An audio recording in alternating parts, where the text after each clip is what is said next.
I'm Amy, sex educator, somatic sex and relationship coach, and sex shop owner. And I'm April, VP of an international high-end pleasure products company and boss queen sex toy mogul. We're best friends who make our own rules about who we are as sexual beings. With everything from how to be a badass in the bedroom to top tips for bringing your relationship to the next level, we have something just for you. So sit back, relax, and enjoy the show. Don't forget to head on over to our website at shamelesssex.com for more.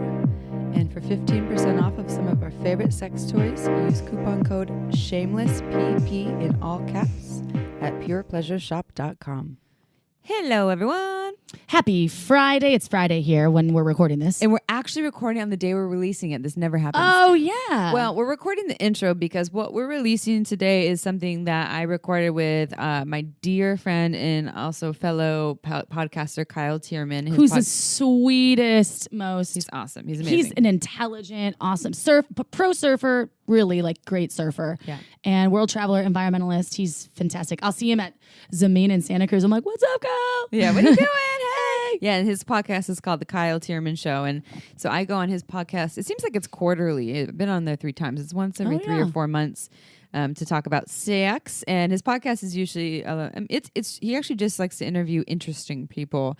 But a lot of it has to do with surf. You are interesting, Amy. I'm the interesting one that talks about sex. Yeah. And so we recorded it and decided we would co-release it. He already released it on his, and we're going to release it on ours. April was not there for the podcast. Traveling. So you get her right now, though. Hi, everyone. I'm here. So it's Friday. It's before Valentine's Day, pre-Valentine's Day. Yes. And how you feeling about Valentine's Day, Chip? You got plans? What are you doing? So for me, I have this whole thing about Valentine's Day where... Fuck Valentine's. No, I don't do that. But I refuse to go out to dinner. I refuse to do those things it's because too hectic out it's there. Hectic. It's like New Year's. I feel Crazy. like my life is like a party, so I don't really go out for New Year's. And then with Valentine's Day, I feel like I want to show up for my partner most other days. I did buy him a gift. What'd you get him? He doesn't listen to the podcast. He doesn't listen to the podcast. I got him a watch. Just like nice. not an expensive watch or something, but he has had the same watch forever, and I just bought him a watch, and then I bought myself kind of like a matching one. Oh, you got to get something for you. I like it. I know. So I got my partner, I got him a Liberator wedge. Oh. But it's mostly for his back problems. But he was eyeing them. And he's like, oh, I kind of want one of those. Like, it would be good for like they prop up my back, but also for sex. And I was like, oh, duly noted. I know exactly where to get those. purepleasureshop.com. Yeah, there you go. I was many. thinking about a sex gift, but I mean, when I give sex gifts, I also feel like this is kind of half-assed because I just obviously went I gave him the gift of Pure anal Pleasure last and got night. Does that count? it. Again. I did anal again. I was on top Oh, wait, this time. this is going out before the episode that you actually talk about the anal. That's fine, though. Everyone, listen to the next episode because she actually talks about the anal. That's fine. They get a preview. I did. She finally lost her anal I virginity. lost my anal virginity, and then now this is the second time in. It was really fun, and I had an orgasm. Really? Yeah. Were you touching your clit too at the same time? Yeah, of course. Okay, good. See, this is something that's important to Got say. some weird snail trails on my couch now downstairs. Anal snail trails. They're probably not anal secretions. They're probably from my vag. Oh, God. I just just picture say- you, like you and dogs are scooting. I'm just picturing you doing that. But it's kind of cute. Why do you always compare me to a dog? You're cute. Talk about me pooing. Like, I love you. All right. Anyways, you guys, we were on the cover of The Good Times, which is our local. I call it the magazine. It's not really a newspaper. it's a magazine. it's publication. Yeah, it's weekly, and it's weekly kind of a big Santa deal. Cruz. Like I grew up in Santa Cruz, so to be on the cover of it's kind of a big deal. And it's a picture of us.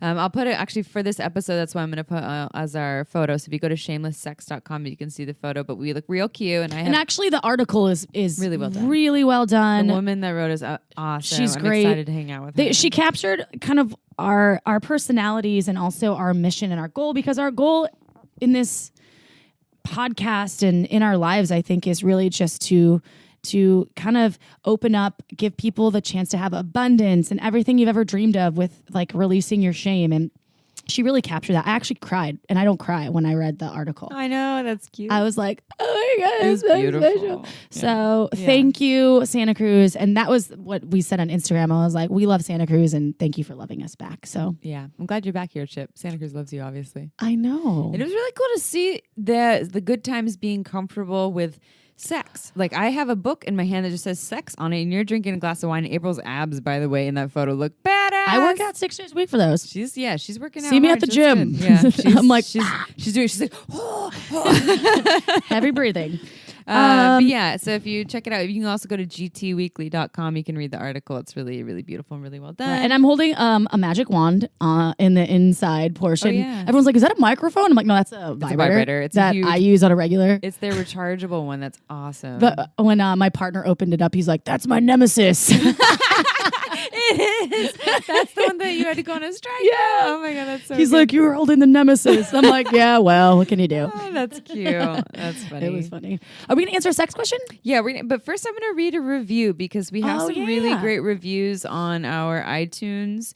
And I would like to read a review or two because thank you so much. There's so many awesome 5-star reviews. And even if you give us 4 stars, we love you. 3 stars, we'll still love you. But 2 stars, we still love you. Whatever. We'll love you no matter what. We look at each review, by the way, and we do take your feedback.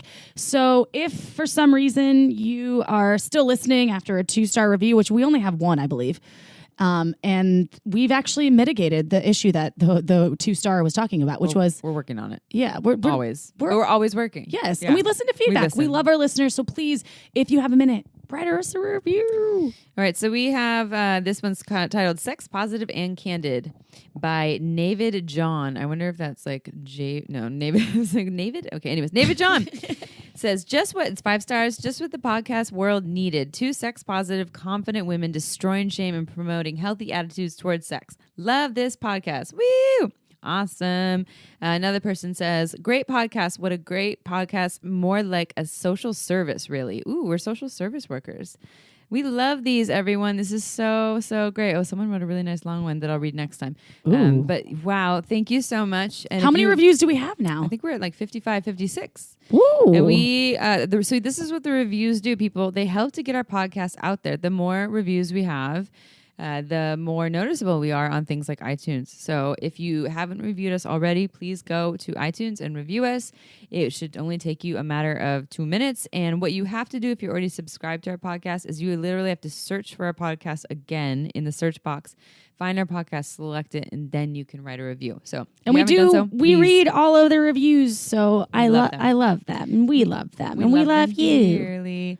And then, so before we dive into Kyle's podcast, we're going to answer a sex question, and then we'll go into the podcast. The podcast I did with Kyle, before we do a sex question, we talk about so many different things. We talk about how important play is in sex and relationships, how people forget to play, and talk about desire discrepancy and how the desire and touch shifts in the body. We talk about ways to initiate sex, about monogamy, non-monogamy, insecurities, a lot of Esther Perel's work. So there's a lot of really good stuff in there. It's kind of all over the place, but in a really beautiful way. And he's such a great podcaster. So I can guarantee that you're all going to learn a bunch. And then in terms of Valentine's Day, since it's coming up, I think we've said this on past podcasts. We have the Amazon link on our website. So if you're ordering anything on Amazon, please do it through the link on our website. It's on our homepage, and you literally just click through there, place your order. It costs you nothing, and a percentage goes to us. Perhaps buy a book for your partner, like something where you can read together. I think that's always sweet. Or some erotica, or check out some of our book recommendations on our website. There's so many good ideas. You don't always have to give the gift of flowers. Give education. I think that's a great way to just connect with your partner and be like, I care about this. I want us to go into a great place together. Yeah. So if you go to our website, you can order through there. And then you can bookmark it anytime you order through there. Again, doesn't cost you anything. And helps us out. You're supporting us. So, okay, let's do a sex question. So this is from that broke college girl who needs extra moolah. I like that name. Hey, Amy and April. I was wondering your opinion on selling panties, foot photos, or fetish photos in general. I've been wanting to get into that for some extra cash, being the broke girl that I am. But I feel a lot of shame for wanting to, and I don't know why. I'm a confident girl who knows how to be smart and protect myself. I'm sexually confident, and I don't normally shame myself. Do you have any tips for getting into that business, or should I just stay clear of it? Ooh, I like this. I like her wanting to step outside of the box. I think kudos for wanting to step. Yeah. And you know what? I'm just going to just say one quick thing. I almost did this a few years ago. Oh, foot fetish? No, collected Panties? Yes. Oh. Panties. And I was actually getting friends. I was like collecting a variety of friends that I had with that vulva owning friends that I was like, hey, how do you feel about wearing these underwear for like, a day and then giving them back to me? I'm going to mail them to Japan because there's a market for them. They'll pay like $14. You were going to be a madam. Yeah, awesome. kind of. A panty madam. So I thought about it. And then they actually did an Orange in the New Black. Oh, the yeah, New Black. I remember that. But that was after. And I had this idea because of the fetish. So no shame, broke girl that wants to make some extra moolah in that game. Like I say, it's basically, it's not degrading or trafficking or doing anything. It'd be consensual. Hopefully you're going to pay the folks if there are other women involved. Or people. Or, yes, panties, other humans. Humans, yeah. But I think that if you're doing it for profit and it keeps you happy, you're entrepreneurial in it, and you're paying fair wages to the folks involved and being open and upfront with them about where it's going, I say go for it. Be the badass, entrepreneurial, spirited human that you are. Yeah, I think we talk a little bit about fetish on our kink podcast, and I want to say that's actually, I have no idea what number that is. 14, 16, somewhere around there. It was in the teens. Yeah, it's in the teens. It's jailbait. And so we talk a little more about fetish, but fetish is something that people would say is kind of like out of the norm, that is highly eroticized, and there's different variations of that. Some people need the fetish to get aroused, and some people don't have to have it to get aroused, but it definitely ups the arousal game for them. So there's so many things. A fetish can be this little blue dress that April's wearing. It's made of the material that you called really it my nightie, but it's not a nightie. It's not a nightie. It's a dress. It's actually really cute, and for me to somehow touch it or smell it or feel whatever it is, some sort of thing, something, the sensations creates arousal in me. And so if I had it kind of more of as an extreme fetish, I would actually need that to get aroused, like something in the material to have that in my sexual play to get aroused. And if it was more of a lighter fetish, it would just kind of heighten that, but I could still probably get aroused without it. So I just want to normalize fetish, because maybe that is part of your shame, broke girl who needs more moolah, that fetishes themselves are already kind of feeling a little edgy for you. But I want to normalize fetishism in general, because fetishes can come from all different shapes and forms and sizes, right? There's so many different things that people can fetishize, and so I want to just normalize that component. And like, I agree with April totally in the shame piece. Like, fuck the shame around that. Like, if it makes you happy and everyone's consensual and everyone's happy there, rock it. And if it's just you don't have to tell people. If you feel safe about telling people about that, go for it. If you are choosing to do it on your own and not collecting other panties from other people, panty collector. Yeah. And I've had other sex working friends that have had jobs where they literally just go in and let people touch their feet or let people lick their feet and get paid a shit ton of money for it. And I'm like, what's wrong with that? They're choosing to do that and they're making money off of it.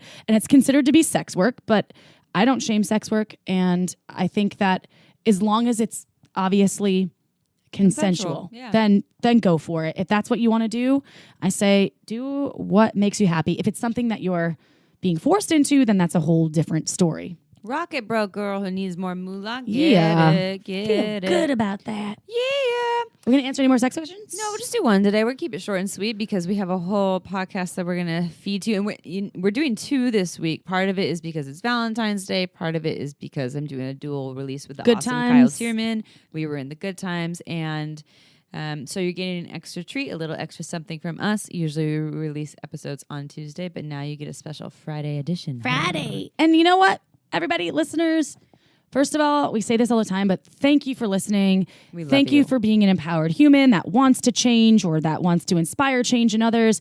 And if there's someone that you know that would benefit from our words or listening, share this podcast with them. We have tons of different ways to listen. Obviously, you probably found it, however you choose to listen to podcasts, but they can download it on our website. And you actually don't even have to download. You can listen directly from our website, because that's been a huge question. Like, are people going to know that I download this podcast on Facebook?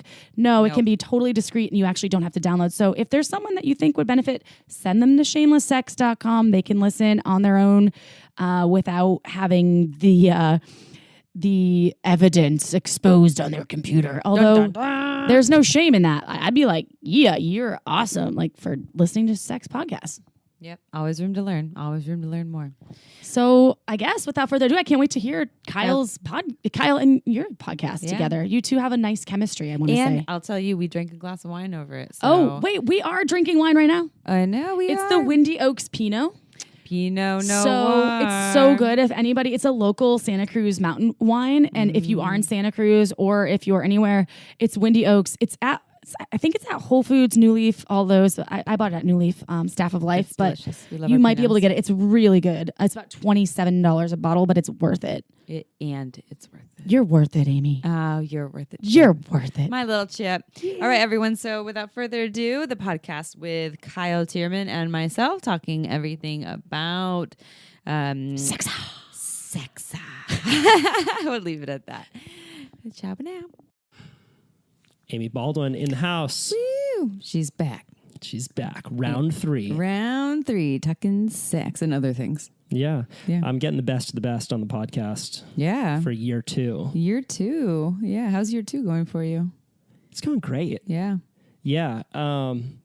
So far, just knocking it out of the park, one after the next. Shot a big fish in the face today. Yeah, we're actually having a glass of wine to celebrate the fact that he shot a big fish. Yeah. In the face. Yeah, right out front of my house, too. You'd make fish tacos. We made fish tacos tonight. That's why you needed a podcast at 7:30, huh? Exactly. He's like, can I push it back? Brought some friends over, diffused the responsibility of the murder. Ah, yes, it's not just yours. Good job. Exactly. I like that you're hunting. I mean, that's it's for whatever you. I mean, it's a form of hunting. Absolutely. Yeah. Can we call that hunting? Yeah. Okay. Good. Yeah. You're not hunting mushrooms, though. You're foraging mushrooms. I hate it when people say that. I'm hunting them down. Yeah. I got them. I will catch them. They tried to run away from me. Yeah. They won't get away. Yeah. So what's up? What's good? Life is good. It's good to be back. Kyle tells me, who's in front of me, that all you people, probably not all of you, some of you probably listen to me and you're like, she's crazy. She talks about sex. But that you seem to be big fans of what I have to say. So I love sharing the good word. It's good to be back. And it's fun to talk to a different demographic from the Shameless Sex podcast, to talk to your podcast crew who probably isn't usually talking about sex 24/7. So it's good to bring the good word. My audience is just thinking about it 24/7. Aren't we all? Yeah. Or, well, yeah. I can't say I'm always thinking. I'm definitely not always thinking about sex.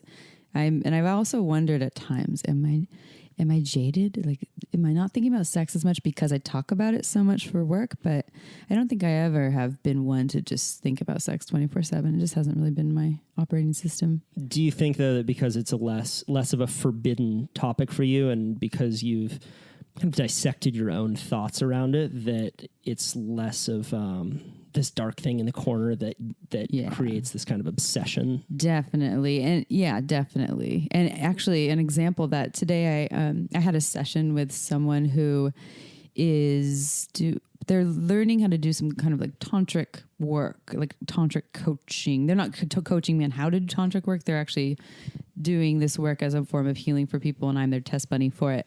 And so I had this session with this person, and in it they said, what were they saying? They were using these words on me as they were just lightly like caressing my body over my clothes to kind of turn up the sensuality, which I'll talk about in a little bit because I'm learning the power of that. But before I do talk about that, he was whispering to me, what did he say? He said, your skin loves this. but you can't have all of it yet. Or like said it in this sexy voice. And it wasn't, I didn't even know what all of it was, because we weren't going to do anything too wild and crazy. There's a lot of, it was just touching over the clothes. But something about having this thing that I couldn't have all of a sudden just turned up my eroticism, even though I didn't even know what it was. Like, I don't know what you're saying I can't have, and I don't even know if I want it. But, but I'm like, wow, that sounds really hot all of a sudden. And so I think these conversations are always around me and are always available. So there isn't a lot of turn on around them, but they still excite me because they're my favorite thing to talk about. Yeah. I read a book earlier this year, or I guess it would be last year, called Pitch Anything, all about how to pitch yourself and pitch projects. And one of the themes of it was, we want what we can't have, we chase... we want what we can't have, we chase that which moves away from us, and we only value it if it's expensive. Do you agree with that? The last part, that one's a tricky one for me. I don't know about that one. We only value it if it's expensive. Yeah. It might have been we only value that which we pay for, or something around value. And I totally agree with that regarding marketing. There are a ton of stories of products that just of companies that just raise the price on their product, and all of a sudden their sales go through the roof. Yeah. Because we value what we pay more for. Right? You ever have like someone bring over a nice bottle of wine? They're like, yeah, it was very expensive. Oh, now it tastes extra delicious, and really they could have put it in some $2 Chuck bottle.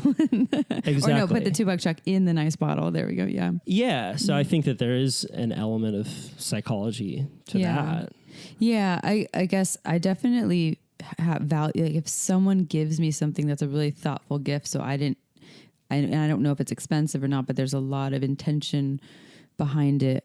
I think I would definitely value that. So I don't know if the dollar amount would have much. Yeah, to do with that, and I may be misremembering that last section, but it was something around value, and I think that we definitely value that which we work hard for. Yeah. You know, and I think that that's a big issue that a lot of people in my generation are grappling with now, is that we have a lot of instant gratification. Yeah. Something regarding social media, you can go on there and you get this little dopamine hit. It used to be that you had to chop down a tree, fucking just hit that tree with an axe for 2 days straight, and blood and sweat. Yes. So you wipe your forehead and you say, that was a damn good day right there. Or you have to kill a fish. Yeah. Shoot it in the head. That's a damn good day. Yeah. It's a lot easier to go to the supermarket. Yeah. Yeah. I agree with that. And I definitely, so essentially what you're saying is similar to the grass is greener. So there's, something that we can't have, or it's on the other side and it's not ours. All of a sudden it looks more enticing. And I've definitely experienced that. And I see that with the clients that I work with. And I think that is just natural human behavior to desire something that we can't have. I think that itself is like the dopamine reward system is activated by it. It's just the Pavlovian dogs salivating. I just want it so bad. Yeah. Yeah. So once we recognize that about ourselves, which I think is important, once we name it, then we can take more ownership over it, or at least learn how to use these beasts of minds that we don't fully understand better. How do we use that energy in ethical ways? Because I think a big problem that a lot of people have is they want something until they get it. You can speak to relationships on this. And then once they have it, it's not so much exciting. It's not exciting anymore. Yeah. And there can be a lot of damage done. Yeah.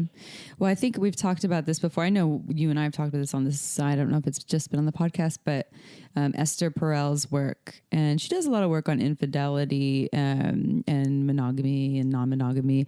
But she does talk about in this book called Mating in Captivity, how we want this perfect balance of individuation and attachment with our partners. Whereas, because if we attach too much, so we're always by each other's side, we share everything all the time. We don't have anything to talk about anymore. We don't have any independence, any stories to bring to excite each other with. So you don't want too much of that. But if you don't have any of that or enough of that, then you're too individualized and the connection's gone because you're so separate. And both of those things really affect desire and connection. And it isn't it isn't her theory, but I forgot where the theory comes from, but it's obstacle plus attraction equals desire. And the obstacle doesn't have to be like they're completely unobtainable or they're breaking your heart, but the minute we feel 100% safe, like it's like their pants are in a double knot or something. You got like, I can't figure this out. Yeah. Fuck, I really want to have sex with you now. Yeah. Oh, such an obstacle. Yeah. Turns me on even more. Yeah. It turned out the key to our erotic play was this book on sailing knots. And I just started tying my pants in these crazy knots. It totally worked. He couldn't figure it out. And it was so hot. Oh my God. Yeah. I mean, so that's what the desire comes from, that juiciness that comes out of that. And so a lot of times in long-term relationships, it's pretty natural for people to get so safe and comfortable with their partners. All of a sudden they feel like, oh yeah, I got you. You're not leaving me. And I know marriage is just, a ceremony and a whole bunch of paperwork. And I have some very personal beliefs about marriage and how I think it's kind of an outdated system, or I don't think it necessarily fits all people. I'll say that. But there's this idea that people think, one, when they get married, they're going to all of a sudden be really safe. Now you can't leave me, but you can just pay a lot of money and a lot of annoying documents to get away. And two, something about that, like that now that we're married and that you're mine and I'm fully safe. Now on the downside, it can change desire, because all of a sudden the obstacle piece is gone. There's still attraction, but then you're like, why don't I want to fuck my partner anymore? Like, what happened? It just, the newness and that spiciness is faded. So now it's not, no one's broken. It doesn't mean that it's hopeless. Now that's when we have to get creative and start to find new ways. How can we create newness and hotness while still in partnership, whether it's monogamous or non-monogamous? And there's plenty of ways to do that. But a lot of times what will happen to people is they'll have to hit this just low of all lows where they haven't had sex with their partner for like a year. And then they're finally like, okay, we need to do something about this. Fat on the couch, potato chips are getting caught between their the flesh. And then they say, we need to call Amy Baldwin. And then I'm like, all right, so first step. I think that we need incentives for discovery, and like what creates excitement, what creates those wild summer lightning strikes of inspiration are when we are continually pushing towards those yellow zones, as you call them, like the parts that are uncomfortable, or like we maintain this kind of curiosity and romance. And when that gets lost very quickly, the light can dim. So we need a damn good tool belt to keep it fiery. Yeah, and keep that tool belt fresh. They're always adding new tools into the tool belt. One of the questions I ask couples, or not just couples, but clients in my coaching practice, my sex and relationship coaching practice, when they're not feeling desire, I ask, and this is what I've learned from my somatica training, is to ask them what makes them feel alive. What in your life makes you feel alive? Or if nothing makes you feel very alive right now, because sometimes people, their whole life is just really dim, including sexuality. But what in the past has made you feel alive, just like so full of life and, excited or whatever, vibrant? And how can we incorporate more of that? And also to remind them that they can have that in their sex lives. Most people have experienced, at least at some point, some aliveness related to sexuality. And so what are some things we can add to our toolkit, or how can we use those tools to turn that up and feel more of that? And maybe it's not all the time, but feel more of that in our lives. Yeah, I was watching Esther Perel's TED Talk the other day on infidelity. Yeah. And she said that one thing that really stuck with me was that a lot of people who cheat on their partners are deeply monogamous, but one thing that they all report is this feeling of aliveness, and it's a desire to find a part of themselves that they feel like they've lost. Yeah, so it isn't necessarily like there's something missing in the relationship, which that can be part of cheating, is that there was a need that wasn't met. That does happen often. And a lot of times it is, like you're saying, I lost a part of me in this. I lost that vibrance, that excitement. And there are people who are in perfectly wonderful, connected, relationships, marriage with children, and they have a great relationship, they have good sex with their partner, and they still cheat because there's something more. And the other things she also talks about is entitlement, not an entitlement like a narcissistic entitlement, but we live in an age where we have so much access to knowing that there's so much out there that for us, that we can see it on Facebook, we can see it on TV, we can see it everywhere in the conversations.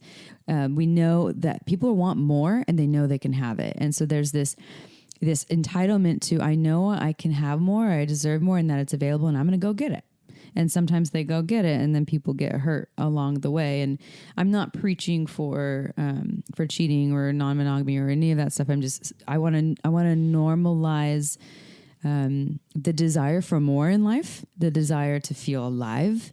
That sexuality is a very big thing for people in terms of feeling that and getting that need met, and also normalize that it is normal to desire someone other than your partner. It's if someone is with someone for 30 years and they never feel something for anyone else, I would like to speak to them, because I don't think that they exist. I just don't think that that's possible. And it doesn't mean, when I say desire, doesn't mean you definitely need to sleep with them, but just an attraction, or I wonder what that would be like, that kind of thing. Or I think crushes even in monogamous relationships are really healthy. I think that they can be fueled in a really beautiful way, where it can create this sense of aliveness, like, ooh, this is new and exciting because I'm attracted to that person, and maybe you're close with them, but you don't need to, but if you want to maintain the integrity in your monogamous relationship, of course you have boundaries and abide by them, but you can fuel it in a way that just raises that aliveness by even like using some fantasy with it or whatever, but then coming back to your partner, and you can bring that aliveness to your partner, even though you have that aliveness from this idea of something or someone else. I think it's completely natural, normal, and healthy to do. It's just a matter of integrity with boundaries and how you want to go about that. But I think that it can be really beautiful when funneled I want to say the right way, but in a way that abides by your relationship boundaries. What would that really look like? Because most people feel an immense amount of shame for even thinking certain thoughts. Yep. And it can lead nowhere good. Yeah. Shame rarely leads. Oh, you know how I feel about shame. Oh, yeah. I had a whole podcast on it. Yeah. So what does that really look like? Yeah. Boy and a girl, they're in love, they're dating. Someone feels some desire for someone else. Yeah. Girl's feeling some desire for the barista down at Verve Coffee Shop. He's so, maybe no, we're going to make her lady. She has a big crush on the lady barista. And she's like, is that how you say barista? I don't know. Barista. Is barista only women too? I don't know. I don't think it's a barista. All right, let's start a new story. That one fell flat pretty quickly. Okay, so I'll just use myself. So I'm in a partnership. I would say I'm in a monogamous partnership, which I am, and we've been together for 4 years. This is true, and we're and it's monogamous. I love this person. I'm super attracted to them. We have this close bond. We consider each other, like life partners. And I meet someone that I'm attracted to, and for me personally, there's so many qualifications for attraction now. Like, I don't see hotness anymore. I see like attraction, but I'm attracted to, this is a total tangent, but I have to see all these things. So anyway, I see all these things and someone like, holy shit, that person is really attractive. And I'm going to just kind of play with that in my mind a little bit, and just kind of play with and really just sit with what that feels like. What does it feel like in that newness of being attracted to someone? Because I know I see my partner and he's so beautiful. It's like the sexiest man I've ever seen in my entire life. And I still feel that way. And that newness still isn't there. It isn't that fresh, like, holy shit, his shirt is off. Oh my God, I must touch it. That has shifted because we've been together for 4 years. So now what I do is I'm more active about it. I see him and I go into that process for myself. Like, his shirt's off. Oh yeah. And he's the most sexiest man alive. Okay, go to him. It's more of a and then I get a lot of desire. Then I get a lot of arousal. But for this new person, I can just at least allow myself the time to just feel that aliveness of attraction, of newness, of a crush. And I have to, of course, if I have monogamy, a monogamous relationship, and I have boundaries, I have to stay strong in those if I choose to, that's what I want to do, as I want to stay in integrity with my partnership.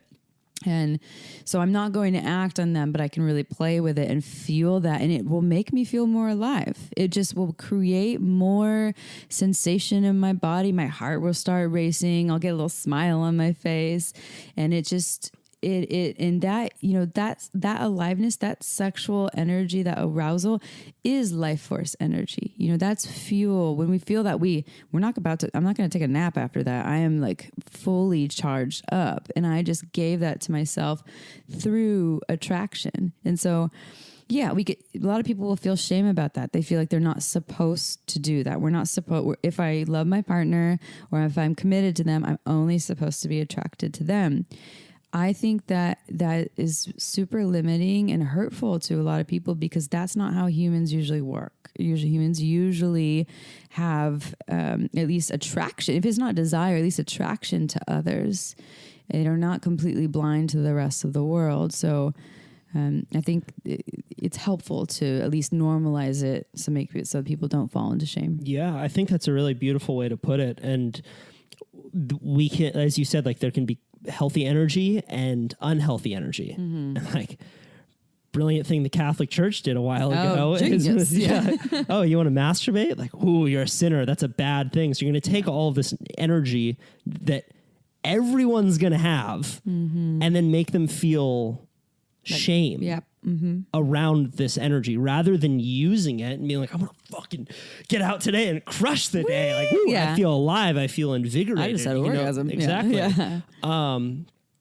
Yeah. I think that our orientation to that energy is what matters most, and that's what I heard you say. Yeah, definitely. And I think also attraction to other can be used in a way. So that's one version of it, right? That one version is that I keep it for myself. And what Esther Perel would say is that that's like maintaining some mystery.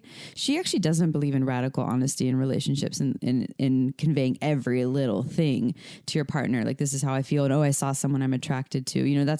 She thinks that I don't think she's necessarily against it, but she thinks some mystery is good, and not like white lies or lies in general, but just some mystery like that. I think that would be a good example one of I have kind of a crush on that person. I'm going to keep that for myself to have some mystery. I'm not going to act on it. And that's, of course, when don't put yourself in silly situations where all of a sudden you're alone in a bedroom with that person. Like, be careful about those things. Then if you have an attraction, you don't want to act on it. Like, we all know when we're making choices that are putting ourselves at risk. So that's one version of it. It's just for ourselves to play with. Another version is sometimes people do want to talk about it in partnership with each other. They have an arrangement with their partner where we actually are going to share our attraction to other people. We are not going to act on it, but hey, just want to let you know, like, I was talking to that guy over there and I thought I'm really attracted to him. Like, I was kind of turned on. And some people could just be really triggered by it and get really fearful, and choose to think that means there's something wrong with them. Oh no, my partner's attracted to someone else. They must not love me. They must not be attracted to me, which usually is not the case. Or you could turn it into a way to fuel that hotness. Feel the jealousy and the possessiveness as a means of creating some aliveness. So that's, is that your... Yeah. Well, let's talk more about this, because most people have a very negative connotation with jealousy. Yeah. Jealousy. So everyone feels jealousy. Your most polyamorous people who are in love with 5 million people or whatever their relationship setup is, they still feel jealousy. It comes up all the time. It's not about suppressing jealousy or getting rid of it. It's about what you do with it. It's how you work with it and how you react to it. So we don't want to run from jealousy. We don't want to shame jealousy. And instead, we can use jealousy as a means towards deeper communication and voicing our needs and where we're at. So jealousy in that would be, my partner says they're really attracted to this other person. I'm not going to act on it, but I just want to let you know I'm really attracted to them. They kind of turn me on right now. I could either go into a place of being really insecure about it, or I could start to play with it. Well, you better not, because you're mine, or you get like in a loving way, not like, bitch, you're mine, but like you're all role playing. You're all, yeah. You could just kind of, it is, but it is kind of going into this role playing, like you're all mine, but you wish you could go that direction, or like that girl or guy wishes they could have you, but you're all mine, and you know what I'm going to do to you later to remind you that you're all mine, or there's ways to go about it to use that possessiveness or that jealousy as fuel for sexiness too. So we have choices. Not everyone can choose that because some people are so hurt, have so much trauma around worthiness, and maybe they've been cheated on, or and those are things that you can all work through, of course. But not everyone can just easily choose. Yeah, I'm going to make jealousy really sexy, but they're available to us. What do you think is behind most people's fear of being cheated on? That they're going to lose the love. So if you cheat on me with someone, that you're going to meet someone that's better than me and that you're going to leave me for them. Some of it isn't even related to that though, because say they cheated on you and they're like, but I choose this. A lot of it is just this like, it isn't, I'm not going to say it. Some of it's pride. Sometimes pride's in the way. That's what is everyone going to think of me if I stay with you? There's that. There's also a lot of the stories about what love should and shouldn't be. A lot of people think that people who love people shouldn't hurt them, but people hurt each other all the time. One of my mentors was on our podcast on Shameless Sex on talking about non-monogamy, and she was saying that when people are doing repair work, you can't say, I'll never hurt you again, ever. You can never say that because you're always going to somehow hurt someone. And there is, there's no hierarchy of hurt. You can hurt someone by saying, I'm going to call you later, and you don't call them. So there's this misconception. If you love me, you wouldn't have done that. Well, they love you and they did it. Like that happens. So we need to get away from that this is not what people who love each other do. People who love each other make mistakes. They make selfish choices. They're out of it. They have moments where they're out of integrity. It happens. And what matters is, what are we going to do with that? How are we going to work to come into integrity? How are we going to grow from it? If someone's not willing to grow from it and they're like, yeah, I did that thing, but whatever, fuck it, then probably not the best person to stay in a relationship with. But yeah, I think the fear of losing love, goes more towards like people who are fearful of non-monogamy. It's the fear of, if we open the relationship up, you might now have the opportunity to meet someone that's better than me. So that's a worthiness issue. But people meet people all the time, even in monogamous relationship, that they might still be attracted to, or they might think have certain qualities that are better or whatever. So yeah, there's a lot of the fear. I don't want to say irrational, but it's created around a lot of old stories. Right. Yeah. And I think also like sense of self. Yeah, it's huge. Like in a relationship, there's a lot of expectations put on people, like you're my best friend. You're my everything. You're my everything. You're my intellectual. You're my confidant. So if one person betrays the other, does that tear down this idea that we had of them? And I think that so I think about this a lot. Like, I think it's so great that we talk about this kind of stuff because so often we're uneducated about how to deal with emotions well. So the conversations stop at like, well, she's a bitch, bro. Like, never talk to her again. Or like, you can get so many chicks, dude. You don't need her. And no one grows or learns. And so I think that this kind of honesty is really important. Yeah, well, we do the work so we can play. That's why we work. And I think I hear what you're saying. So what I'm hearing is, and we've talked about this before, is a lot of people get caught up in the work. Once they do the work on something, it's like, what's the next piece of work? As opposed to basking in. The whole point of the work was to come to a place where you could just be and play and enjoy and celebrate. And a lot of people forget to do that. It becomes all about the work. Even outside a relationship, people are doing it for like self-help all the time. So you're just constantly reading self-help book after self-help book and going to, an ayahuasca ceremony and then going to a therapy session. And you're like, well, what are you doing to celebrate and enjoy your life? A lot of people just forget to do that. It's such an important thing. I mean, I think everyone can agree that that's why we're working, is so we can enjoy life. Yeah, but we forget that. Yeah. And then some people just like, oh yeah, I just had let life pass by and didn't take a moment to really enjoy and celebrate. I have a natural tendency to just enjoy and celebrate. So that really isn't a struggle for me. And I also have a natural tendency to do a lot of work, but my overall temperament is very light and playful and easy. And it has a lot to do with my childhood and the way I was raised with my mom and a lot of love. And so that isn't a struggle for me. But I know a number of people that it's really hard. It's hard for them to remember to play and to celebrate and go into that lightness. They have to really practice that. Right, which like in itself, like, all right, we're gonna practice how to play practice right now. playing. Yeah. Babe, we're gonna play right now. Yeah. This shit's supposed to be fun. So what do we do? Yeah.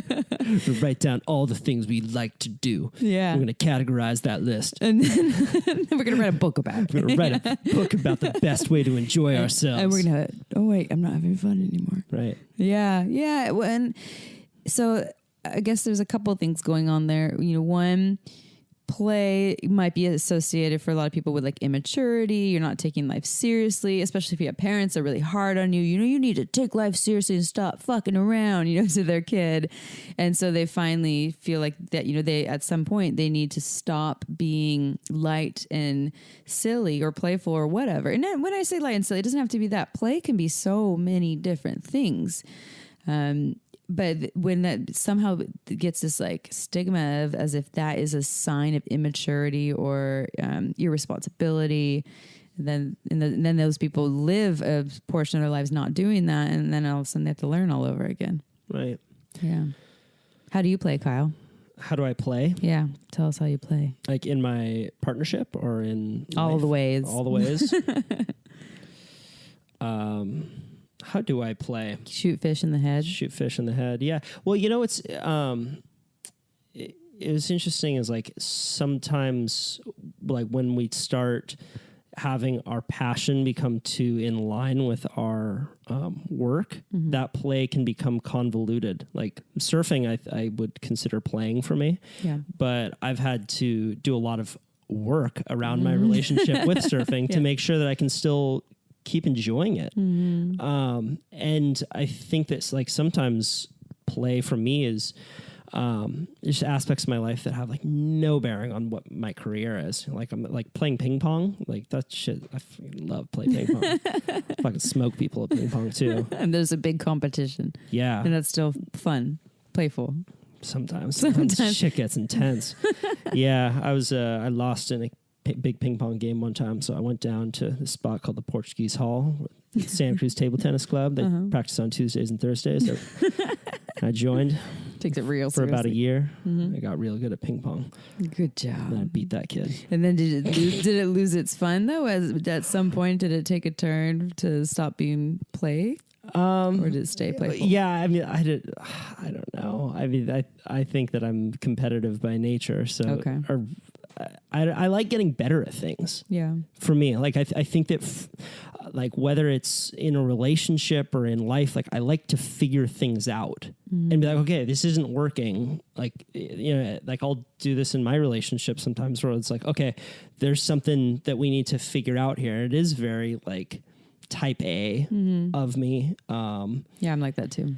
Yeah, because I do think that sometimes like it's just misunderstandings that lead to a lot of the world's woes. Yeah. So I do think that it's good to clarify. Yeah, we clarify so that we can go into a place of lightness once again, and so we're doing that work to come into this to the light or to the joy or whatever. Right. I like the word joy. Lately, I've been using the word joy a lot. Like, so we are in a culture right now where we are entitled to happiness. Right? We think that if we're not happy all the time, there's something wrong with us. Yeah. But I really like what you say, that we do the work so that we can play. Like, let's say that someone's in a relationship where they feel like the light is dimming, they haven't really been able to articulate like what it is. What are some steps that you would recommend they take with their partner to gain that aliveness so that they can continue to enjoy it? Yeah, well, I think the first step is to get clear on where you're stuck. And a lot of times it would be looking at if there's any resentments that need to be cleared in the relationship, you know, old stuff that people were hurt by that they're not talking about that need to be cleared out, so that, because if that stuff isn't cleared out, all the other stuff is pretty hard to get to. It's like the foundation. You have to go heal those cracks in that foundation. So work through those resentments either together or together with a therapist or a coach or whatever that looks like. And then get clear on what you feel like has shifted in the relationship, what has changed? Is it because we're together all the time? We don't go on dates anymore. We don't try to touch each other in new ways. We're not spicing things up. We don't even have time to be intimate. Getting clear on those things of what is getting in the way of that and creating that dimness. And then so that it will depend, because some people are just really disconnected from their bodies. And if that's the case, then the next step would be for them to work on getting back in their bodies and connected to their sensuality. Some people just get really busy. They have kids, they have jobs, they get into a routine of not connecting. And that's really common for people who have kids, actually. Having kids changes sex lives. There's like no way around it. And so if that's the case, then setting date nights and times where we can just be intimate together, or having a schedule that allows for those moments of connection, or changing the way when you come home and you actually see your partner, as well as like, hey honey, how was your day? Like making a rule to set down all your stuff, sit down or lay down with your bodies wrapped around each other for like 5 minutes, no words, just breathing together, and then having a conversation for 10 minutes. And that's how you always come together. It just really depends on where people are, but a lot of it is we are getting stuck in our routines, and we're especially in long-term relationship, we're forgetting that we need to continue to do the work so that we can continue to play. And it's just figuring out those levels. And then if we want to, and then once we get through those things, then, I have clients sometimes that are coming to me for really heavy stuff. And I have some that are coming to me and I'm like, well, why are you guys here? I'm like, we don't really know. We just want to spice it up a little bit. So it's like, okay, cool. Well, what do you want to learn about? And they're like female ejaculation or sex toys or whatever it is. They want to add more spice. We're connected. We have pretty good sex, and we just want to know what more is out there that we can add to spice it up. And that to me is that's play right there. Adding new tools, whether it's sex toys or new skills or role playing or just new ideas or conversations, are different ways that we can play. And that's why when I talk about sexuality, I often talk about it as playing. I don't say like we're having sex where, it's playing. But for some people, they want it to be, it's different for everyone. Some people want love making, or they want fucking, or whatever their thing is, divine fucking. I really love that one. But yeah, it's just figuring out what sounds good to you and how can we add more of that. Yeah. Mm-hmm. It's strange to me how, when I think about how many people only get touched in sexual ways, not even, but not at all. People who just don't get to touch each other. Do you know about the Japanese cuddle salons? No, do people pay to cuddle? People pay to cuddle in Japan. Well, they were trying. I heard about one in the UK too, and there are people who there are people who get paid in the States. I know, but there's like a training to be a professional cuddlist. It's the thing. You can pay someone like $60 for an hour of cuddles. How to become a pro in cuddling? Yeah. Is it like... I don't really know exactly what they're training. Like in Japan, it's like, okay, it is $20 to have me spoon you. It's $40 to have me gaze deeply into your eyes and stroke your hair. Wow. But some people need, so if people don't have access to that, these are important things for, eye gazing is connection and being seen. Having your hair stroke or your skin stroke creates oxytocin and is a really important experience for the body and the hormonal system. And, we can do it to ourselves. I think I kind of told you about this a little bit, but I was in a ayahuasca ceremony this last weekend, and I was in it. Just noticed that I had these hands. I mean, I always knew that, but I had these hands. Like, why don't I touch my whole body with them more often? I actually don't really touch my whole body with them at all. And so why don't I just make it a practice of taking them and rubbing them up and down my body as if it's some other hands that are romancing me and caressing me and adoring me really slowly and sensually. And I started doing it in the ceremony, and it felt so good and so profound, because everything does in ayahuasca. And then I eventually, my hands eventually found their way to my heart, and I held myself, hugged myself in a way that felt like it was the best way anyone's ever held me before, but it was by me. And I was finally at home in me. You know, I've been home many times in myself, but really fell into that place. And in that, I realized how I always knew how important touch was. But in that, I was like, oh, I can give that to myself. And it's more powerful to receive it from someone else. And it's a really, really, people crave it. Their skin literally crawls for when they don't get it. You know, a lot of people, especially super touch people, they need it and they want it and they're hungry for it. Yeah. We gotta love ourselves. Yeah. Like we say shit to ourselves that we would never say to other people. Oh I like what you're saying about just rubbing ourselves in non-sexual ways. Yeah. Damn, we have these bodies here. Let's enjoy them. Why aren't we touching them?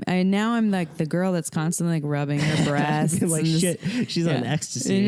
I'm just on natural ecstasy. It's like, I'm gonna start rubbing my breasts here. That sounds good. Oh yeah, it's feeling good. Nice breasts. I love you so much. Yeah. So I think about this a lot. That I kind of touched on it earlier about how people cheat because they're searching for a sense of self that they feel like they've lost, or they feel like they want to have. Like I think that all of our relationships and really everything that we do is on a certain level just to get to know ourselves better. Yeah. Right. Mm-hmm. Like whether that's a difficult physical activity, like I wanted to go hike the PCT by myself because I wanted to know that I could do it. Yeah. You know? Or like that's an extreme version of it, but all of our partnerships, all of our friendships, we remember. I heard something that I really liked. It was like, we don't remember what people do. We don't remember what people said. We remember how they made us feel. Mm-hmm. Yeah. And at funerals, we're all walking around like, I remember it's all in that person's relationship to us, how they made us feel at a certain time. Yeah. What do you think about that? Yeah, definitely. No, I think that's definitely a key thing. And we're all mirrors for each other. We're all there to kind of reflect on each other, and we're choosing who is our mirror. Of course, we're choosing who we want to relate to and who we want to connect to, and we're projecting all over the place, all over the people in our lives, and in relationships, especially in intimate relationships. Those people become mirrors and projector screens for your whole life, your whole childhood, your parents, everything. We're just like shooting all this stuff on you.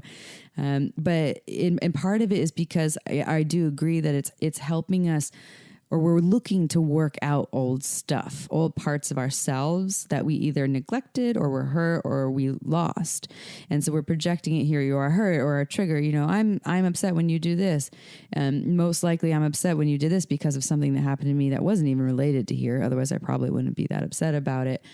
And when I'm upset about that, it's because when that other thing happened to me back in the day, something in me was lost where my needs weren't met. Maybe I neglected myself, and now I'm trying to solve it all over again. And so to a certain degree, it's a healthy practice to work out old stuff, but it's not fair to project it and expect your partner to solve it for you, right? So there's a way to do it in a helpful way, and there's a way to do it in a way that is just a lot for another person to take on for you. But I think at the end, it does come down to parts of you that didn't get what they needed. That's in this. I'm doing a training in March. I'm doing a Hakomi training. It's a holistic psychotherapy training for a year, and to incorporate in my practice. And a lot of what they do is this therapeutic practice is using mindfulness and compassion, and really meeting people where they're at, is giving them the missing experience that they didn't get when they were hurt. And that's what everyone's looking for. Whenever we're hurt right now as adults, we're looking for the missing experience of something we didn't get when we were hurt a long time ago. And we can get it now, and we can give it to our partners. We can give it to ourselves, like I'm doing with this self-touch. We can get it from therapists. And I'm rubbing my foot. Now you're doing it. Yeah. Now everyone that's listening, are you all touching they're all like, yeah, I'm going to rub my breast. No, it feels good. My neck's cranked out right now. And I suggest rubbing the parts of you that you don't like. You know, the parts of you, you know, you don't like your belly, start rubbing your belly, like grab at it, grab at that flesh, but don't grab at it and judge it. Grab at it and notice the softness and the textures or the smoothness, or maybe even saying things to yourself like, well, maybe I don't love myself, but I'm practicing, you know, I'm learning, or just the parts of you that don't normally get touched, that your partner doesn't touch, or that you're normally trying to run away from. Yeah. You'll probably look back at yourself 50 years from now and say, that was a lot more beautiful than I thought I was. Yeah, you totally will. Why was I so hard on myself for so many years? Yeah. Oh God, negative self-talk. We were talking about this, about negative self-talk, and how I asked you if you have a lot of it and that runs through. And I've heard you talk about it on podcasts, that you've had times where you've been kind of like hard on yourself in your own process there. Yeah. Yeah, I do. I mean, I think that there's this balance, right? Because I want to get good at stuff. Yeah. Like I really enjoy the art of learning. Like you were talking about play, and yeah, there is an element of me that just likes to goof off. But I would say a bigger element of my personality is that like I like to learn. I like to figure stuff out and you want to grow. I want to grow. I want to grow, and I look at things like they're problems that I can figure out how to solve. And I think that there's a balance between not like, I don't want to resent myself or hate myself if I can't figure it out and be like, oh God, I suck, I'm so stupid. It's like the difference between I am bad or I did something bad. And I think that I've gotten a lot better and a lot easier on myself.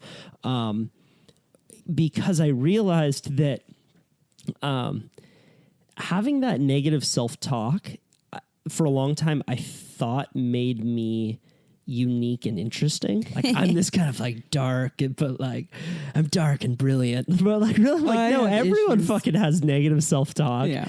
And it's neither brilliant nor unique.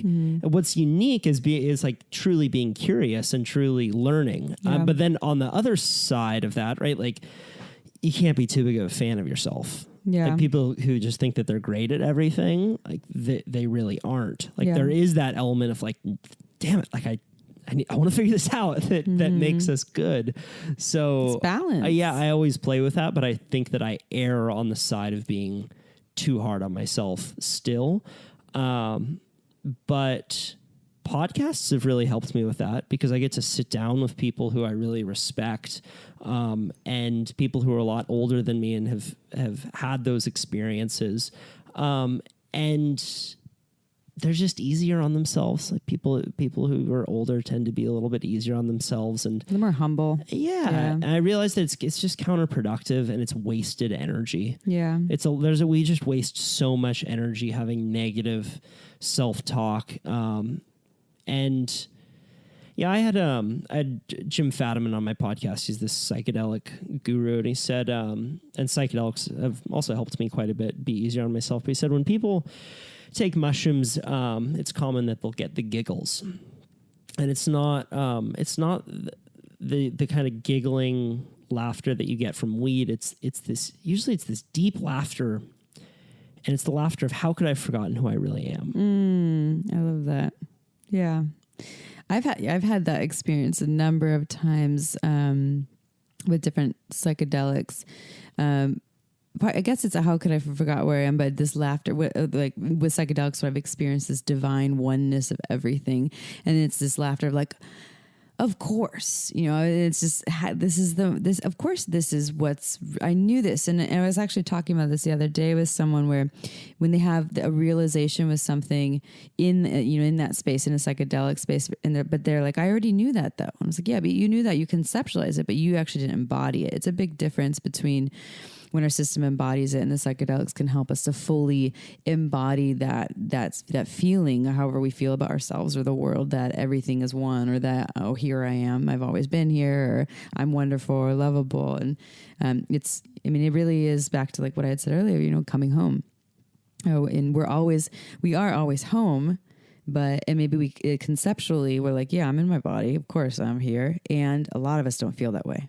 A lot of people don't feel like they're connected to this. A lot of people don't like being in their bodies or in their lives or in their existence, or they don't feel safe in it. So it's that when you get that feeling, it's just so. Yeah, I tend to describe psychedelics not as this feeling of like tripping out or blasting off into this universe, but the feeling of coming home. Yeah. Mm-hmm. Yeah. This last experience I had was one of my most.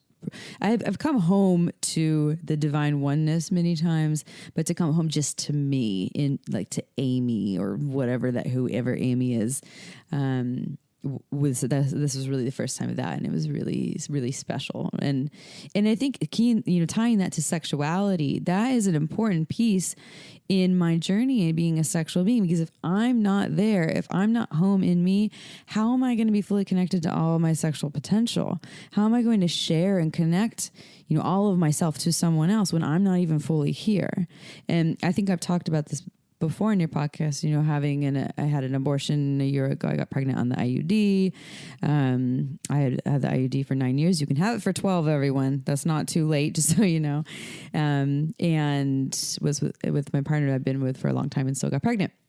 And was in no place to have a child. So I had an abortion, and it really disconnected me from my body. I was really in my head, because my head and my body weren't agreeing. Body was like, we're doing this. And my head's like, no, we're not. That's really, and I had to be pregnant for a month before I could have the abortion. Wow. So that's really just hard for the system. My body wasn't safe. So I just came up into my head. And so I spent pretty much all of 2017 trying to get back into my body. My sexuality felt really turned down. And it was just really, really hard to do. And so what I've been trying to do is create these sexual practices. I'm going to, every day I'm going to do something related to my sexuality, whether it's I'm going to masturbate, or I'm going to learn something about sexuality, or I'm going to do some sexual breath work, whatever it is.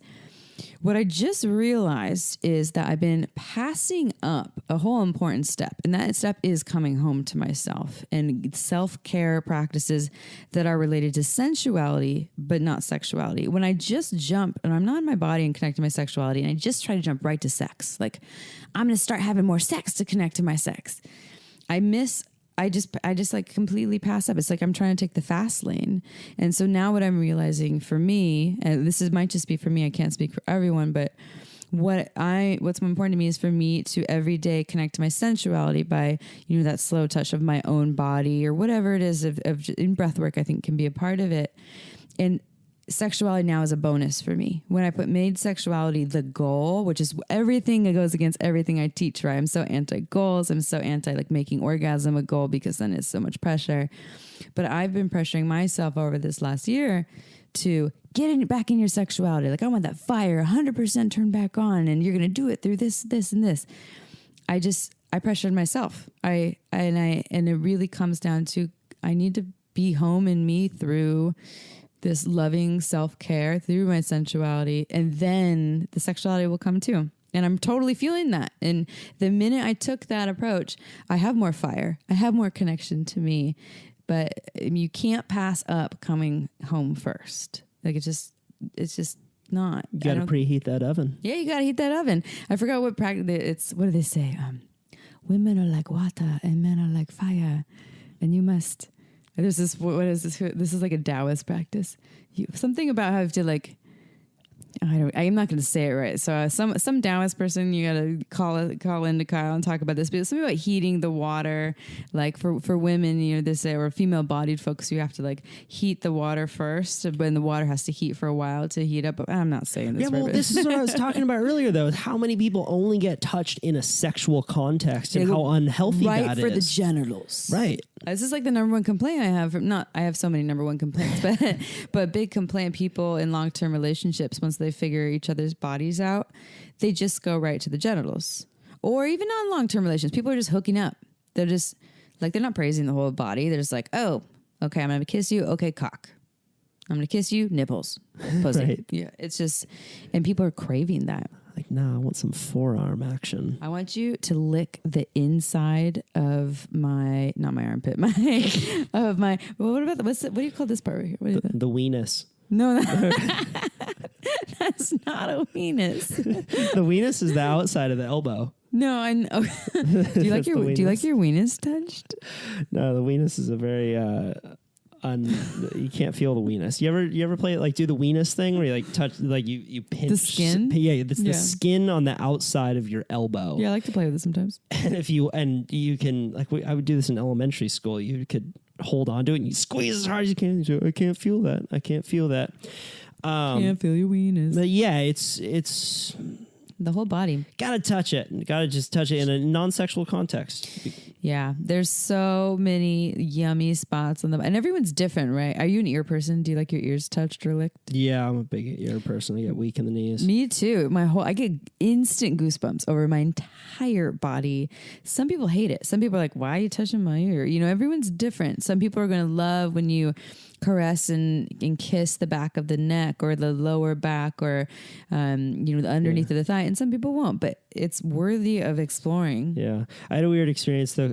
So I'm a surfer, and no one knew I was a surfer, but I have surfer's ear. Surfer's ear for a while. So there was a whole summer where my right ear was clogged off, and like my girlfriend would like kiss my ear, and it was this weird experience because when you like there's this sound in it that you don't think about when your ear is getting licked. Mm-hmm. And when it's closed off, it feels like you have this fish tank head. So it completely changed the experience for me. Like I would go surfing. People don't know, like, surfer issues and sexuality. Like, all you surfers out there, you ever been on top after a long day of surfing? Oh, then all the water comes out of your nose? Nasal drip. Yeah, I've seen that before. It's a big deal. It's like a waterfall. You're like, sorry. Yeah, my bad. My bad. It's your salt water, I swear. Oh my God. I used to get bloody noses a lot as a kid. Just I was like that kid on the playground who would just, for no reason, nothing would touch my nose. I just get a nosebleed, especially when the seasons changed. And sometimes though, when in my sex life, when I get really aroused, like, the endorphins start going, I've gotten nosebleeds before from it, just from being like so super aroused. I mean, I've had this happen where I'm on top of someone who's that's fucked up. And all of a sudden I just start gushing blood all over them, and it's like looks like a crime scene. Luckily, they were also a nosebleeder, so they handled well. Yikes. They handled it well. Oh, that's intense. I know it's blood. Like that's not the salt water's one thing, but like getting covered in blood. So I think I got it worse, Kyle. But it doesn't happen anymore as I get older. The nosebleeds, they're not so bad. Yeah, that kid. What have you found nowadays? Like you're talking about like number one complaints that you get, like in society now. What do you think most people in sexuality deal with and come to you for? Well, a lot of people don't know it, but they're coming to me for shame, issues around shame and conditioning that isn't serving them. But they're coming to me with what's wrong with me? There's something wrong with me or with my relationship or with my partner. And most of the time it's related to a lot of shame or trauma, whether it's physical trauma or shame from the messages that people got about who they should be or should not be as sexual beings.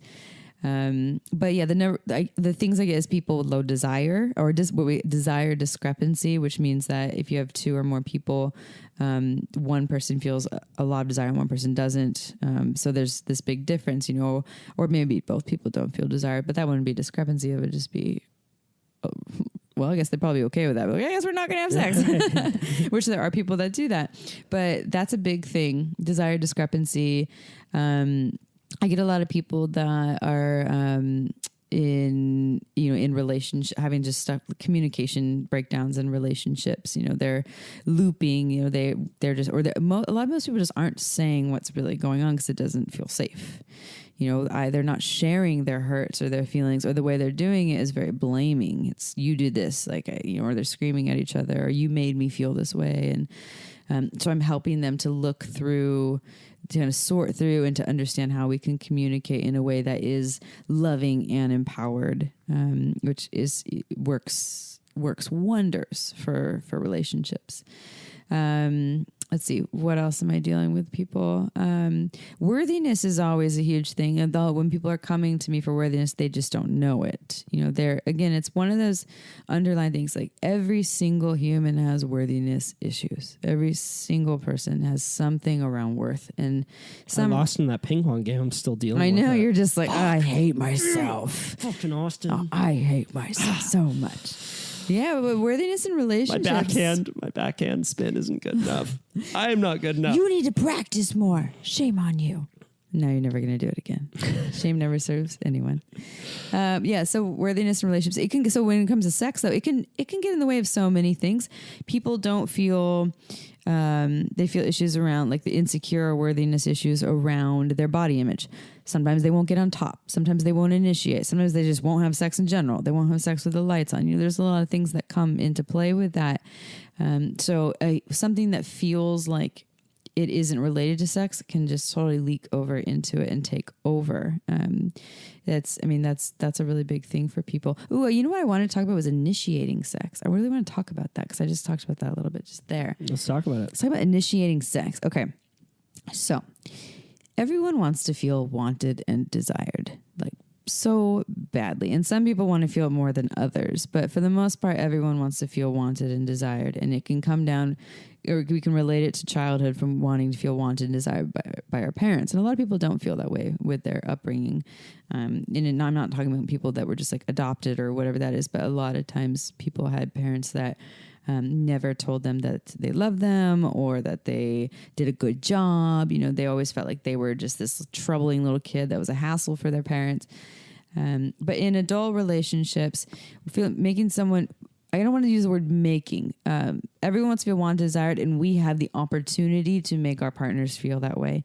When we get in long-term relationships, we often stop doing that, or we don't do it as much. And I am guilty of that. I am guilty of getting really comfortable and forgetting that I need to continue to do that. And I do that, but that I need to do it a lot and in new ways. So by making our partner feel wanted and desired, if we say, you're really hot, and we say it all the time, it's not making them feel wanted and desired anymore. We need to get creative and create new ways. What are some new ways that I can make them feel wanted and desired? Now, what I wanted to say was, not everyone is good at talking. Not everyone is good at using verbal communication. I love you. You're so sexy. I just can't get enough of you. I want to rip your clothes off. I want to suck your cock. Whatever. Maybe not everyone's good at that.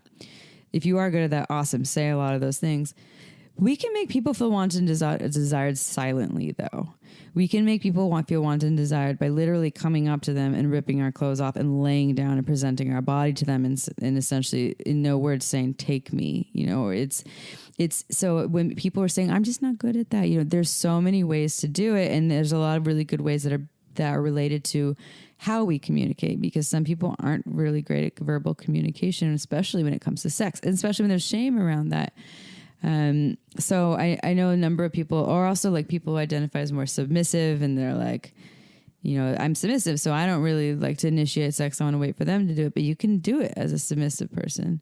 Again, just like show up in your little school girl outfit and bend over and slap your ass, and bam, they know you just initiated sex. Or the whole like old show up at the door with nothing but a trench coat on, open the trench coat, you just initiate sex again. And there's so many ways to do it that aren't I want to fuck you. There's anything, and those things are important. They're really, really important for people, because it's not just making them feel wanted, desired as sexual beings. It's speaking to their overall worthiness too, and they want it from their partners so much. So let's say that we're not talking about two people in a relationship. We're talking about two people meeting each other. Mm-hmm. I wanted to get your perspective on how people can, and it might seem obvious to all you emotionally intelligent listeners out there, but around what's happening right now in the Me Too movement, in the culture, and like how we can be sexual beings in respectful ways. Yeah, it's tricky. It is tricky. We've talked about in past episodes about like being ravished. Yeah, masculinity, femininity. Like how do we be healthy sexual beings in society? Yeah. It's hard. There's a lot going on, and a lot of it is it's really important what's happening there, and I think one really, really big thing is people are terrible at listening. People are so bad at listening, and people are bad at also speaking up with their boundaries and their truth too. That's one thing. But people are terrible at listening to the verbal cues, to the nonverbal cues, and where the people are moving so fast and so caught up in their own agenda of what it is that they want or think that they should do or have or be, that their subconscious knows that there's a message. This is wrong. They don't want this. This isn't feeling good, but they override it because they're moving so fast and just taking. I think that if people really slowed the fuck down, whether you're dating or you're just trying to make new friends or you're in a partnership or whatever, but if you just slowed down and really paid attention to what was in front of you, their verbal cues, and not everyone has those skills. You can learn those skills unless, I don't know, some people can't, like Asperger's makes it a little hard to read, but I think if we slowed down and really, really learned how to listen and pay attention, see the being in front of you, and you know of the levels of listening, probably not everyone does, but there's different levels of listening. So there's level 1 listeners, or I'm talking to you right now, but you're just hearing your own story about what I'm saying to you, about how it relates to you. So those are also known as shitty listeners, but that's how most people are listening. There's level 2, which is I'm talking to you and you're hearing what I'm saying. And you're having a conversation with me about it. You're taking it in. You're not making it all about you. You're asking me questions where we're actually relating. Most people are going between 1 and 2. Level 3 is you're hearing what I'm saying and you're also feeling with me. You're feeling for me. You're watching my body language. You're understanding what I'm going through and you're really feeling with that. And if we all spent more time there, then... Wait, what'd you say? Yes. Kyle's like, I just caught a fish in the head today. It was awesome. Yes. And he just blanked out. It's like that scene of The Simpsons where it's like, Marge is like, Homer, are you even listening to me? And what's in his brain? It's like donuts. It's like a monkey, monkey with yes. tambourines. Yeah. You just got to blank. Yes, Marge. Yeah. If we spent more time there, though, in listening and feeling with or for the person, I don't think it would be possible to miss the cues, miss the things that people are really wanting, desiring, or saying. And I mean, and that's a whole other thing. And then there's like the communication issues of, so there's one component of how can we listen and not just listen through the words, but get out of our own way and listen to what the person really wants in front of us. And then also speaking our boundaries really clearly, because a lot of what's happening in the Me Too movement is conditioning that's happened from society that has told people, a lot of more so women, that they don't want to be too much. They don't want to be hysterical. If they speak up, they're not going to get, the job, or no one's going to believe them. And that's like, there's so much we need to do about that. And we need to raise children to speak their truth and their boundaries. Don't make your kids go and hug Uncle Robert if they don't want to hug Uncle Robert. Tell them they get to choose, and that they have a choice for that. And if they get a no, then they get to honor their no, and it's okay to speak your no, and this is how you speak your no. And as adults, if you didn't have the upbringing, now you can start practicing. My mom loves to tell a story about how I used to be as a little kid. I was a pissed off little kid, by the way. You were? I hated being little. Oh, you wanted to be big. I wanted to be big. I wanted to be big very quickly. Like we drive by Galt Elementary School when I was like 3 years old, and I remember I was like, my mom tells a story about how she said, I was like, how old do you need to be to go to Galt? And she's like, oh, you need to be 5, honey. I was like, I'm 3. I can't wait to go to Galt. But she said also around touching, like strangers would touch me, and you know how people will pinch little kids' cheeks? She said I would smack them. I'd say, don't touch me. Awesome. Empowering. And they were like, oh my God, your kid just told me. Like, yeah, that's right. Yeah, my mom would be like, yeah, don't fucking touch him. Yeah. He doesn't want to be touched. When I was a kid, when I was like 4 or 5, I was at the grocery store in the front, the little seat for the kid. And my mom, this is what I remember, is that she was like walked like 2 feet away to grab something. And a guy walked by, some like European dude walked by, looked at me, gave me this weird smile and just lightly brushed my cheek. And she looked up and looked at me, and I knew that, like, my body knew that wasn't okay. I was only like 4 or 5, and I started bawling because my system was like, holy shit, that was not cool, but I don't even know what that means or why that happened. But like my deeper inner wisdom was like not cool. And my mom picked me up, ran up to him and just like chewed him a new one out. Was that what? Chewed him a new one? Chewed him out. That's what you say in the middle of the grocery store. Like, don't you ever touch a little girl like that. You don't get to touch kids that are not, I mean, you don't get to touch, whatever she said, she was like, that's not cool. Yeah. So I want to ask you about this before we wrap up, because I mentioned before that I recently did a podcast with a guy named Adam Rapogel, who's a former pro surfer, and on the podcast I heard about that. Yeah. came out about having been molested when he was 12 years old, and it turned into this big media thing. I'm so happy you did that. That you outed it. Yeah, I think so too. Fuck that shame. How do we recover from events like that? Like, a lot in the media, or in the Me Too event or Me Too movement. It's really it's around recovery. It's around women who have had traumatic experiences, and in this case, it was a man who's had a traumatic experience. How do we move past that? Yeah, it's not a matter of like brushing under the rug or pretending like it didn't happen. That doesn't help anyone. But I think the outing of it is the first step, because first step is admitting to yourself, of course, that happened, and like acknowledging that. Second step would be the outing of it, because that's what, in Brene Brown's work, she talks about shame, and shame thrives in silence and secrecy, and it dies in empathy. And so outing it into a safe source, what his name's Adam outed it to you, felt safe, and then in turn to the rest of the world, which is a very, very bold move. And a lot of people that might be a big step. So you can find a therapist or someone that loves you in your vulnerability, someone that you can cry to and be angry in front of and all that, and they still love you, to out that. And all of a sudden when you out it, just like what Adam did, it probably has a lot less of a hold on him. And that still usually isn't enough. Sometimes it can be for people, but it depends on how deep it is. And so after outing it, then it's, depending on how intense it is, a lot of it, like I was talking about the Hakomi practice, is getting with in this case, you'd want a therapist, sex and relationship coaches such as myself. We're not working on deep childhood trauma, but sex therapists, people that or just therapists in general, they don't have to be related to sex to work on sexual trauma.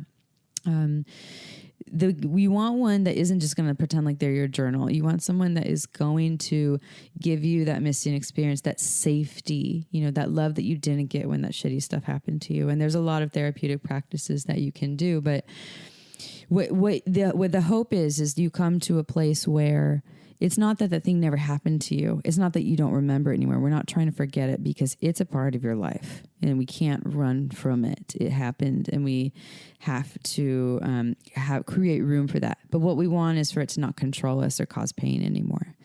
My mom would be a great example. She had a lot of sexual trauma that she's really open about. And she did a lot of really intense EMDR therapy, which is this rapid eye movement therapy session. This thing moves in front of your eyes while you recall the stories of the trauma, like very detailed, like what were you wearing and how did they touch you and things like that. And now it's that thing happened, but she just doesn't feel pain anymore. It was really painful to revisit. She was in pieces for a number of months, and now the brain's association with the story has shifted. And I know that ayahuasca and things can help with that too. I'm a big, big fan of, if it's a really deep trauma, get a human body, a human person to help you. Don't just rely on, plant medicines or books to help you. But there's all these ways. And I do think that unloading the shame of what Adam did, I think really highly of that. And the way he did it was badass. But I think that really is a really important first step. How do we understand perpetrators better? This is something most people don't want to do. They're like, fuck that motherfucker. Burn them in hell. Yeah. Throw them in prison. Yeah. And throw the key away. Like, I'm not saying that we need to allow these people to live in our world, and I think that there are certain people who shouldn't be able to operate in society anymore. But I'm given my trying to figure everything out kind of mind. How do we do this? I have a lot of like curiosity, like what causes people to molest others. They're hurt too. I mean, everyone, you can look at anyone that is angry or mean or hurtful, the bullies on the playground to the molesters to, those people are hurt little kids that are acting out on something that happened to them. And it's this toxin that is in them, that was something happened to them or was given to them that was never theirs. And now they're making the wrong choice by carrying it on, by giving it to someone else. And so I don't think that you need to be like, oh yeah, it's cool, they were hurt too, so I'm just gonna let them off. Yeah, I'm trying to make that distinction. Yeah, obviously. You don't have to do that, but we can say there's room for both here. There's room for compassion. I have compassion for the fact that person's probably really hurt and scared and has a lot of trauma themselves. And I still don't fucking like them. And I still don't want them in my life. And I still don't want them on this earth. I when I work with my clients and they have sexual trauma, they do go through shame about that. They hate that person so much. And so what one of my mentors has taught me is to create room. Our brains want to say one or the other, right? It's like, it's either hate or compassion, but we can have both. We can see them in that light of like, wow, something terrible must have happened to you. And that's why you're carrying on the pain and the toxicity and giving it to someone else because you don't know how to deal with it. And it's still not okay. That can still be there, and all of a sudden it can make things a little lighter, a little easier, and it can also help with anger and resentment. But I don't think that we should just choose love and, fuck that. Yeah, that's not being honest. It's oversimplifying it. Yeah. But compassion is such important medicine, whether even outside, let's bring it back to a happy subject here. Let's bring compassion into relationships, into good, strong, healthy relationships. But your partner is being a little son of a monkey. I like that term. I could say son of a bitch here, but whatever. Son of a monkey. They're being a son of a monkey. They're being an asshole, right? You're like, why are you being such a fucking asshole right now? In that moment, you could actually just get triggered and start being an asshole yourself. Like, fuck you, you're being an asshole. Or you could look at them as like, oh, this is your hurt little kid coming out right now.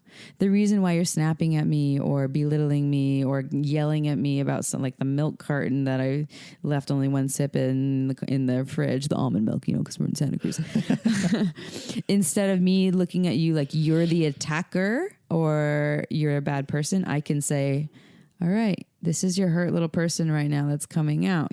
This is your inner hurt child, and we can hold that compassion for them and work with them in that way. And it can be really, really powerful in relationships. So fucking beautiful. Hell yeah, we're all just a whole bunch of hurt little kids. Yeah, but there is time to also play and enjoy it. And that brings us back to play. Kids just want to play. That's the point. Yeah. Well, I think, you talk about something consistently that I really like. It's like, we're hurt, but we're not broken. Yeah. Like, no one's broken. Yeah. Yeah. Some people just have a lot of work to do, but no one's broken. Totally. And, if you're listening to this right now, you beat a few 100 million other sperm to make it to that you're egg. A badass. Yeah, you're a fucking gangster. Yeah. So enjoy this life. Don't settle and do the work, and then don't forget to play. Yeah. Where can people get in touch with you? You got your own podcast, which I highly recommend everyone check out. Yes, it is called Shameless Sex. Obviously, it's very shameless. I am. I actually co-host it with another person who's my best friend and sex toy industry partner in crime. Her name is April. So Shameless Sex, you can find us on iTunes, Google Play, Spotify, YouTube, and then you can find us on our website at shamelesssex.com. And you can also email us at shamelesssexpodcast@gmail.com. I think those are the best ways. From there, you can find all of our links to social media and all that jazz. Thank you so much. Yeah. Woo. Thanks, Kyle. Don't forget to head on over to our website at shamelesssex.com for more. And for 15% off of some of our favorite sex toys, use coupon code SHAMELESSPP in all caps at purepleasureshop.com.